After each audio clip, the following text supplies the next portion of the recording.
Saya mungkin kembali ke Bung Lutfi dulu. Bung Lutfi, ini banyak juga beredar di media sosial, bahkan di media-media online.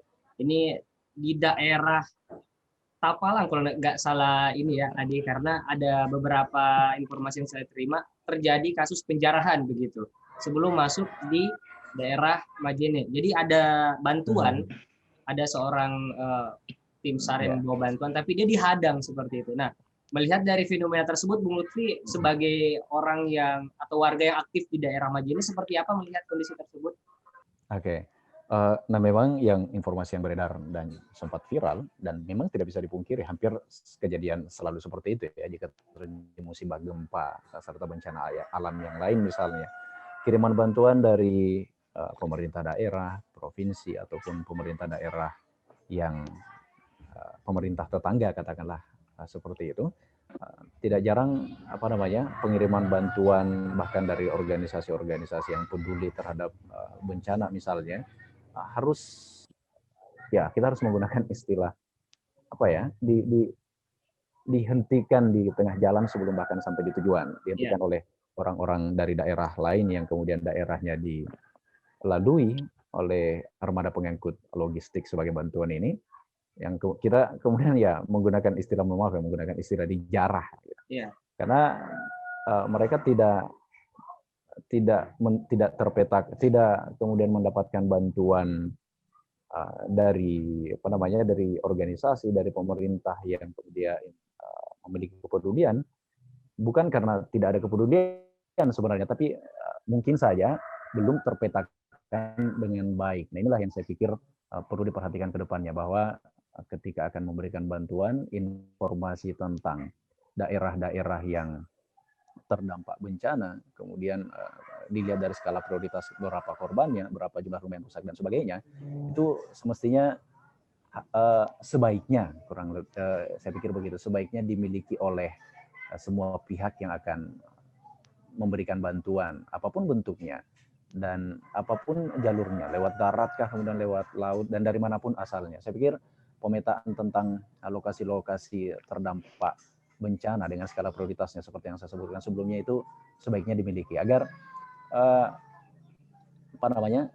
pembagian bantuan itu bukan hanya terfokus pada satu daerah atau tempat saja, namun bisa disalurkan secara lebih merata, agar tidak ada lagi istilah-istilah penjarahan, dihentikan sebelum sampai di tujuan dan sebagainya. Nah, selain fenomena yang seperti Ade sebutkan, ini saya tambahkan informasi dari teman-teman yang kemudian juga berada di lokasi. Contoh misalnya di dusun, semoga saya tidak salah sebut namanya, di dusun Taukong di Kecamatan Ulumanda. Nah, ini secara geografis memang cukup sulit dijangkau jika harus melewati akses darat. Nah, baru kemudian kemarin, dan mungkin informasi dari pemirsa juga sudah mengetahui beberapa info tentang ini, baru kemarin ada bantuan yang dapat dirasakan, atau bantuan yang baru sampai di masyarakat yang ada di dusun Taukong ini, tepatnya di Kecamatan Ulumanda.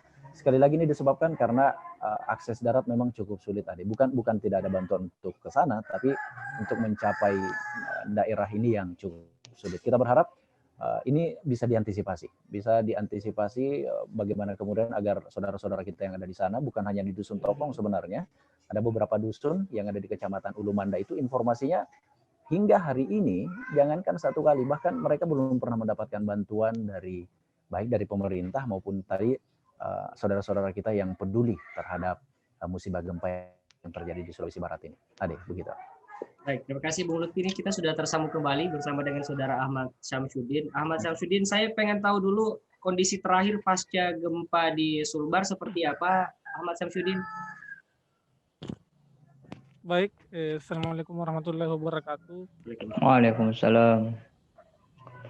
Kondisi hari ini itu agak belum kondisif karena bantuan ataupun distribusi dari luar daerah seperti Makassar belum sepenuhnya bisa sampai ke lokasi, karena diakibatkan kemarin ada longsor di Desa Onang yang mengharuskan mobil harus antri untuk masuk ke wilayah contohnya Malunda serta yang lainnya. Oke, baik Ahmad Syamsuddin, ini kan terjadi kesulitan dalam akses ya untuk penyaluran bantuan. Nah, kalau di pengungsian sendiri dari Ahmad Syamsuddin, mungkin dari amatannya, bantuan-bantuan seperti apa sih yang paling urgent atau sangat dibutuhkan oleh masyarakat untuk saat ini? Berdasarkan fakta di lapangan bahwa bantuan yang sangat dibutuhkan oleh masyarakat yang terdampak gempa ini yaitu perlengkapan bayi, contohnya susu, makanan bayi, dan juga tenda pengungsian itu belum memadahi. Oke. Dan diharap pemerintah secepatnya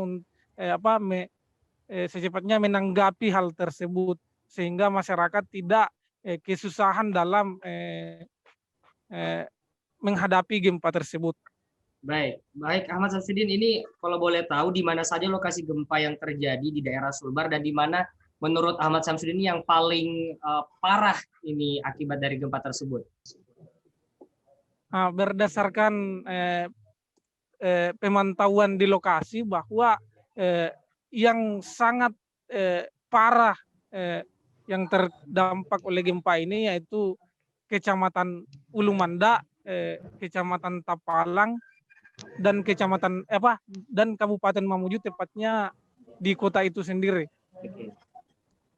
Baik Ahmad Syamsuddin, untuk proses evakuasi sendiri ini berjalan seperti apa? Apakah berjalan lancar ataukah memang sudah ada warga yang sudah berani kembali ke penghunian mereka, Pak Ahmad Syamsuddin? Kalau proses evakuasi itu masih berlanjut dilakukan oleh pihak kepolisian ataupun masyarakat. Masyarakat ikut andil dalam pengevakuasian itu sendiri, dan kesulitan dalam pengevakuasian karena adanya wilayah yang belum bisa ditempuh karena adanya longsor sehingga pihak keamanan itu belum bisa menjangkaunya. Oke, baik. Terima kasih Ahmad Syamsuddin. Saya kembali ke Pak Firman dari ACT Sulsel. Pak Firman, tadi kita sama-sama mendengarkan dari Bung Lutfi juga, dari Saudara Ahmad Syamsuddin juga. Nah, dari ACT sendiri, ini kira-kira kesulitan apa yang dialami pada saat melakukan aksi-aksi untuk warga di lokasi bencana, Pak Firman? Ya, kurang lebih sih sama dengan apa yang disampaikan oleh Bang Ahmad, bahwa adanya memang akses yang sangat sulit dijangkau oleh kendaraan, sehingga harus ditempuh dengan berjalan kaki, terutama yang menurut laporan tim kami yang ada di lapangan, maksudnya di Ulu Manda ini belum bisa masuk ke sana. Tapi kita berdoa semoga ada tim bersama nanti, apakah itu tim terpadu yang bisa menembus lokasi tersebut dengan peralatan-peralatan yang memungkinkan untuk menembusnya. Nah, fokusnya teman-teman saat ini, tim yang ada di sana, yang laporan sampai ke kami itu mereka berada di Kecamatan Malunda. Nah, adapun untuk Ulu Manda ini kami dapat info beberapa hari yang lalu, dan intens sekali mereka mengatakan bahwa mohon bantuan untuk saudara-saudara kita yang ada di Ulu Manda.